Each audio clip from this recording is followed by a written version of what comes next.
On a stormy night, when the winds howled and the darkness outside seemed to mirror the turmoil within, Maria found herself trapped in a nightmare.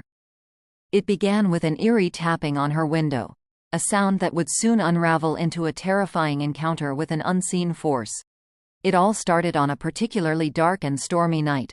The wind howled through the trees, rattling the windows of my friend Maria's house.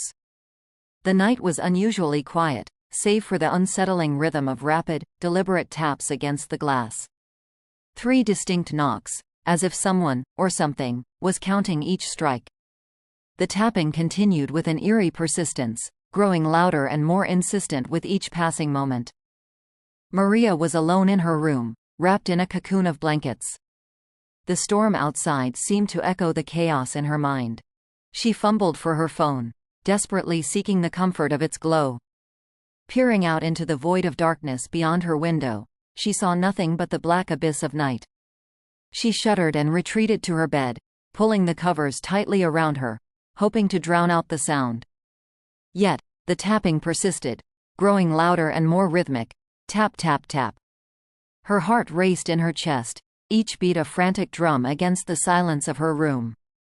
As the tapping continued, Maria buried her head deeper under her covers, hoping it would all be a bad dream. The noise seemed to grow closer, the individual taps morphing into a relentless rhythm that rattled her nerves. For a brief moment, the room fell silent, her breathing the only sound breaking the stillness. Just as Maria was beginning to drift into a fitful sleep, the tapping returned with renewed vigor. Tap, tap, tap. It was as though someone was using a hammer against her window, each strike reverberating through her bones. Her heart pounded so loudly it felt like it might burst from her chest. She gritted her teeth and plugged in her headphones, cranking up the volume to drown out the noise, but it was no use. Exhaustion finally claimed her, and she succumbed to a restless slumber. The night's tranquility was shattered by a violent bang bang bang that jolted her awake. The sound seemed to shake the very foundations of the house, the window panes vibrating with the force. Maria's alarm clock glowed 3:26 a.m. in the darkness, its digital numbers mocking her with their bright, unforgiving light. Sweat drenched her forehead as the pounding continued, each strike a reminder of the terror she was enduring. Wrapped in her blanket for what little comfort it could provide, she stumbled into the living room and huddled on the couch, clutching her blanket tightly. The howling started suddenly, cutting through the night with a mournful, bone-chilling sound. It seemed to echo through the house, a ghostly wail that seemed to reverberate in her very soul. Maria peered through the living room window, her eyes straining to see through the darkness. There, in the backyard, stood an enormous wolf, its fur black as the void itself. The creature's eyes glowed a menacing, otherworldly gold, piercing through the night and into Maria's very essence. It stood motionless, a dark silhouette against the moonlit sky, its gaze fixed intently on her. The sight was so terrifying that Maria dared not blink, fearing the wolf might pounce through the window at any moment. The wolf's eyes were hypnotic, drawing her in with a sinister allure. It felt as though the creature was not merely looking at her but probing the depths of her mind, seeking to unearth her darkest fears. The moon was suddenly obscured by a thick layer of clouds, casting the backyard into an impenetrable darkness. In that instant, the black wolf vanished without a trace. When the moonlight returned, the wolf was gone.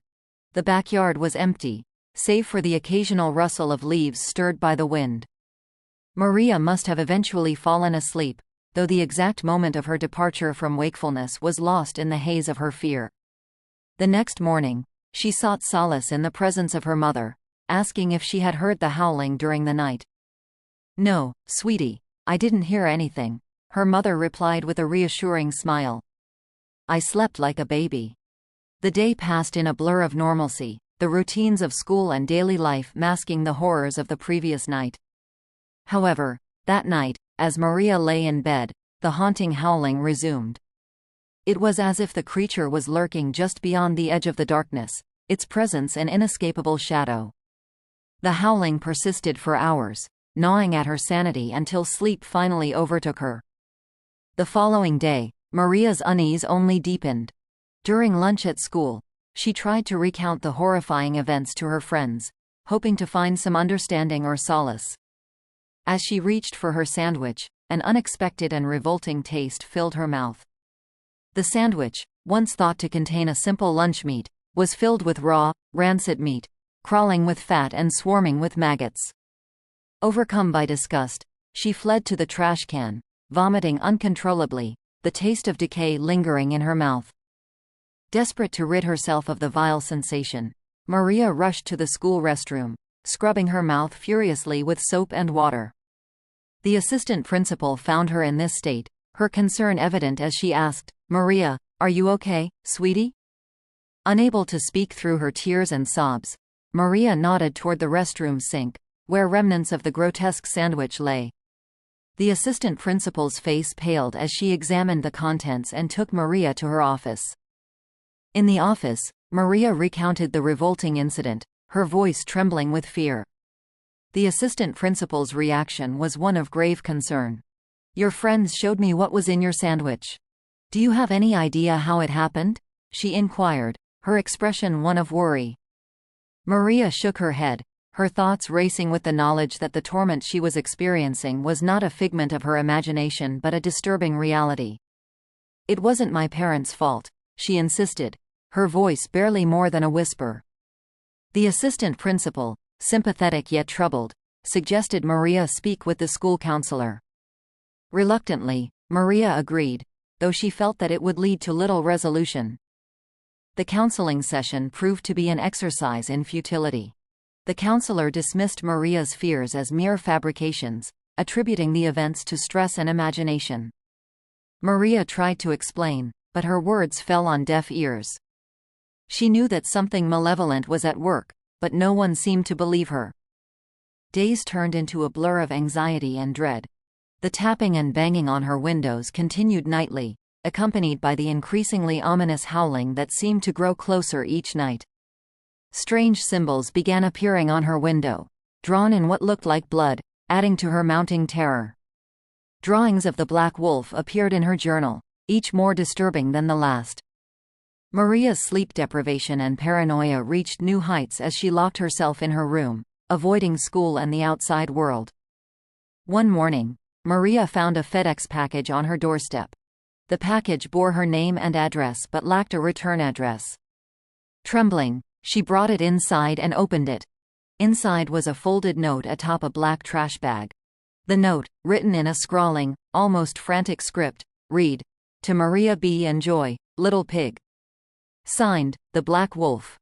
Maria's hands shook uncontrollably as she opened the trash bag. Inside was the decaying head of a pig, its eyes hollow and sunken, its tongue a grotesque, dried slab. The stench was overpowering, and Maria's revulsion reached its peak. She hurled the box out of the window and collapsed in a corner of her room, sobbing uncontrollably. As night fell, Maria remembered that her parents were away, leaving her alone in the house.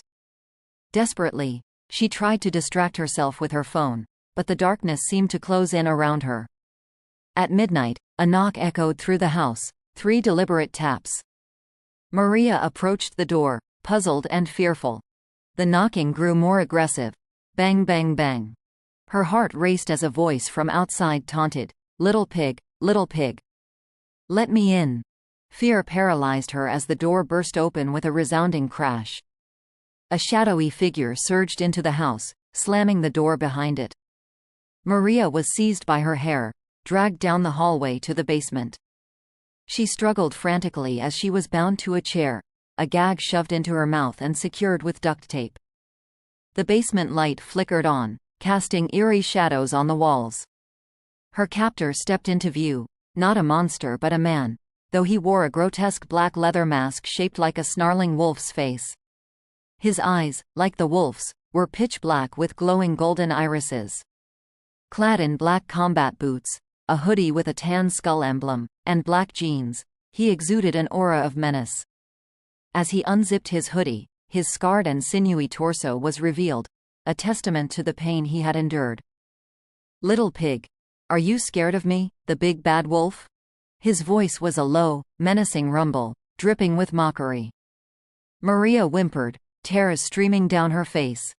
You don't remember me, do you? He sneered. I was the victim of your cruelty back in high school. Your actions ruined my life, so now, it's your turn to suffer. And so, the tale of Maria and the Black Wolf comes to a harrowing end, a stark reminder that the shadows of our past can return when we least expect them, taking form in the most terrifying ways. As Maria discovered, some nightmares are more than just dreams. They are the echoes of our darkest actions, waiting to emerge from the abyss. Whether the Black Wolf was real or a manifestation of something much deeper, one thing is certain. Once the darkness sets its sights on you, there's no turning back. Thanks for watching, and if this story sent chills down your spine, make sure to hit that like button and subscribe to Mobile Buzz for more thrilling tales and tech insights. Don't forget to ring the notification bell so you never miss out on our latest content. Until next time, stay curious, stay safe, and keep exploring the unknown.